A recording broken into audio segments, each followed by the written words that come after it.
जीव जगत यानी कि जीवों के पूरे संसार को अलग अलग भागों में बांटना। तो जीव जगत का मतलब क्या है? बायोलॉजी। ये नाम जो रखा हुआ है, बायोलॉजी आपके भी है और सबकी बायोलॉजी है। बायोलॉजी का नाम रखा हुआ है बायो और साथ में लॉजी, है ना। तो बायो यानी क्या हो गया? बायो का मतलब क्या होगा? जीवित जीव। क्या होता है? जीवित जीव। जीवित जीव। और लॉजी यानी कि पढ़ना, के बारे में पढ़ना। लॉजी यानी क्या होता है? लॉजिक्स यानी कि के बारे में पढ़ना। लिखो लिखो बायोलॉजी, हेड डालना बायोलॉजी। बायोलॉजी अर्थात जीव विज्ञान। बायोलॉजी अर्थात जीव विज्ञान। बायोलॉजी अर्थात जीव विज्ञान। लिखो इसमें विज्ञान की वह शाखा, विज्ञान की वह शाखा जिसके अंदर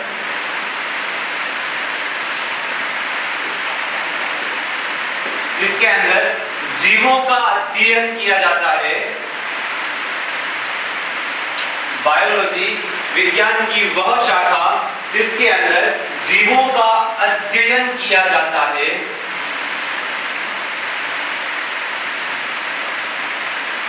नीचे लेना बायो यानी जीवित जीव और लॉजी यानी टू स्टडी, पढ़ना। टू स्टडी यानी कि पढ़ना, जीवित जीवों के बारे में पढ़ना। और देखो जीव विज्ञान की दो शाखाएं होती है। जीव विज्ञान की दो शाखाएं होती है। देखो जीव विज्ञान को विज्ञान की नजर में दो भागों में बांटा है। पहला होता है वनस्पति जगत। क्या होता है? वनस्पति जगत। और दूसरा है जंतु विज्ञान। लिख लो पहले वनस्पति जगत एवं जंतु विज्ञान। वनस्पति जगत एवं जंतु विज्ञान। वनस्पति जगत एवं जंतु विज्ञान। अब टॉपिक डाल देना आप लोग वनस्पति विज्ञान। वनस्पति जगत क्या है ना, इस बारे में पढ़ेंगे हम। वनस्पति जगत को बॉटनी कहते हैं, तो ये वर्ड याद रखना, BOTONY। वनस्पति जगत क्या कहते हैं? Botany, BOTONY। ठीक है, इसमें लिखो जीव विज्ञान की वह शाखा, जीव विज्ञान की वह शाखा, जीव विज्ञान की वह शाखा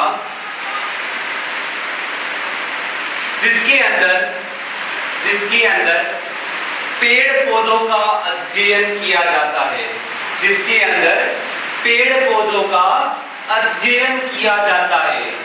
देखो वनस्पति को याद रखना है, वनस्पति जगत, वनस्पति विज्ञान यानी कि पेड़ पौधे, जितने भी वो सारी वस्तुएं जो जिनसे आपको ऑक्सीजन मिल रही है।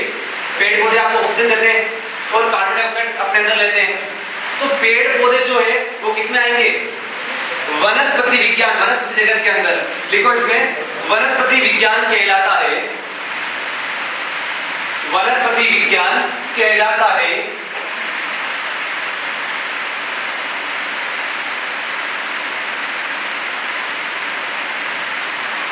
नीचे लाइन चलकर लिखना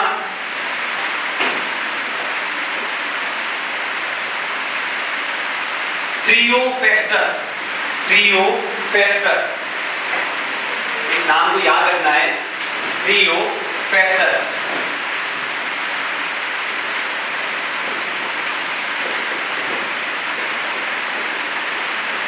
थ्रियोफेस्टस, इन्हें वनस्पति जगत का जनक कहा जाता है। थ्रियोफेस्टस को वनस्पति विज्ञान का जनक कहा जाता है। इस नाम को हमेशा याद रखना है, थ्रियोफेस्टस। इन्हें क्या कहा जाता है? वनस्पति जगत का विज्ञान का जनक कहा जाता है। दूसरा पॉइंट आएगा आपका जंतु विज्ञान। दूसरा पॉइंट लिखो आपका जंतु विज्ञान। देखो जीव जगत को दो भागों में बांटा, पहले पहले किसमें बांटा है? एक तो वनस्पति विज्ञान में और दूसरा बांटा है जंतु विज्ञान में। जंतु विज्ञान निकाल के लिखो, उसके अंदर जीव विज्ञान की वह शाखा, जीव विज्ञान की वह शाखा, जीव विज्ञान की वह शाखा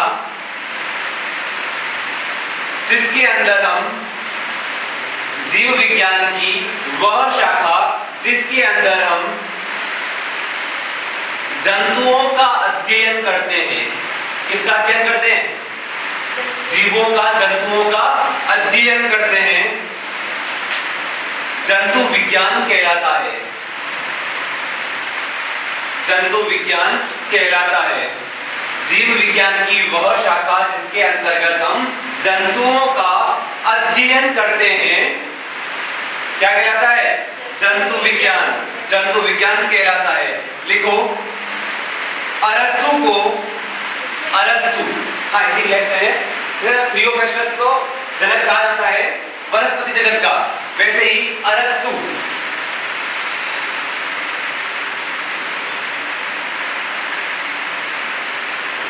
अरस्तु को जीव जगत का जनक कहा जाता है। हमेशा याद रखना है, थियोफेस्टस जो है वो आपके वनस्पति जगत के जनक है और अरस्तु जो है वो आपके जीव जगत के जनक माने जाते हैं। अरस्तु, अरस्तु जो है वो जीव जगत के जनक माने जाते हैं। अब नेक्स्ट डालो, जीव कि क्या है? जीव होता क्या है? जीव है क्या? जीव के अंदर क्या क्या आता है? ध्यान देना आपको ना, उस पे पीछे जीव लिखो, जीव एक, जीव एक, जीव एक या एक से अधिक, जीव एक या एक से अधिक कोशिकाओं का बना, जीव एक या एक से अधिक कोशिकाओं का बना वह संगठन है। जीव एक या एक से अधिक कोशिकाओं का बना वह संगठन है, वह संगठन है जिसमें बाहरी और, जिसमें बाहरी और, जिसमें बाहरी और आंतरिक वृद्धि होती है, जिसमें बाहरी और आंतरिक वृद्धि होती है, जिसमें बाहरी और आंतरिक वृद्धि होती है, बाहरी एवं आंतरिक विकास होता है। साथ लिखा है, बाहरी एवं आंतरिक विकास होता है, बाहरी एवं आंतरिक विकास होता है। वह अपने जैसा प्रतिरूप, अपने जैसा प्रतिरूप,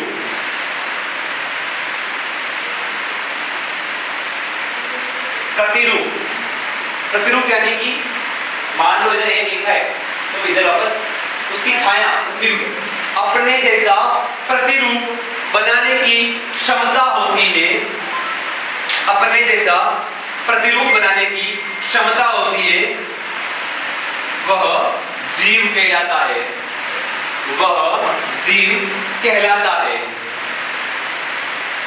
अब जीवों में भी अलग अलग प्रजाति होती है, दो प्रजाति होती है, पहली होती है सजीव और दूसरी होती है निर्जीव। लिख लो, जीवों की दो प्रजाति होती है, जीवों की दो प्रजाति होती है, जीवों की दो प्रजाति होती है, पहली सजीव, पहली सजीव, पहली सजीव तथा दूसरी निर्जीव,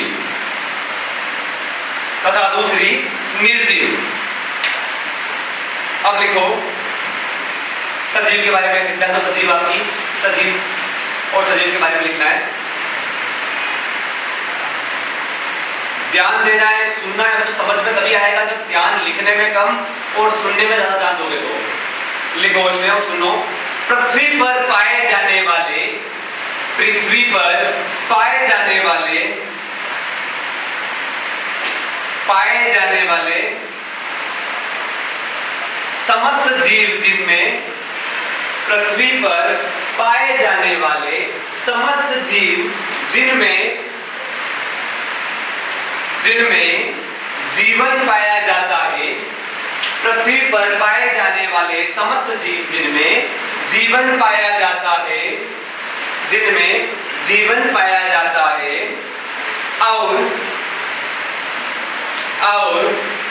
जिनमें जीवन उपयोगी सभी एवं जिनमें जीवन उपयोगी सभी महत्वपूर्ण क्रियाएं एवं जिनमें जीवन उपयोगी सभी महत्वपूर्ण क्रियाएं जैसे कि देखो सजीव जीवों की पहचान क्या है वो लिख रहे हैं। जैसे कि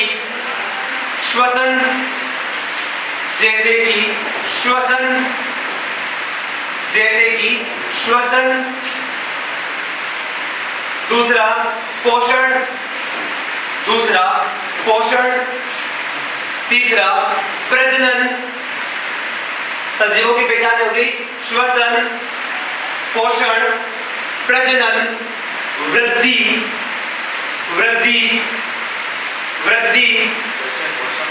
श्वसन, पोषण, प्रजनन, वृद्धि आदि क्रियाएं होती है। देखो श्वसन, पोषण, प्रजनन, वृद्धि, ये 4 प्रकार की क्रियाएं जिनमें होगी वो क्या कहलाएंगे? सजीव जीव। वो सारे जीव क्या कहलाएंगे? सजीव, जिनके अंदर 4 प्रकार की क्रियाएं होगी। साथ में देखो इनमें लाइन चलकर लिखना, इनमें सभी प्रकार के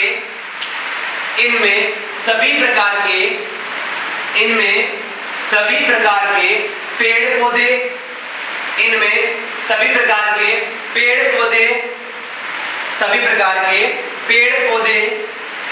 जीव जंतु,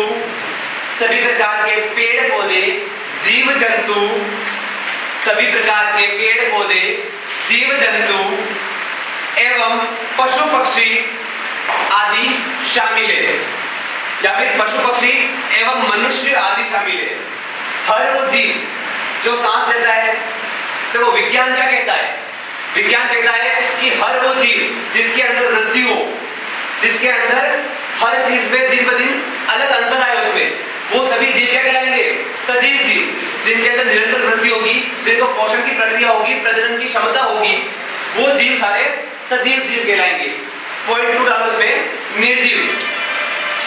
पॉइंट 2 डालो, या फिर एक काम करो, सजीव में पहले से लक्षण लिख लो, सजीव में लक्षण लिख लो। लिखो सजीवों के लक्षण, सजीवों के लक्षण, सजीवों के लक्षण, सजीवों के लक्षण। पहला लिख लो भोजन, पहला लिख लो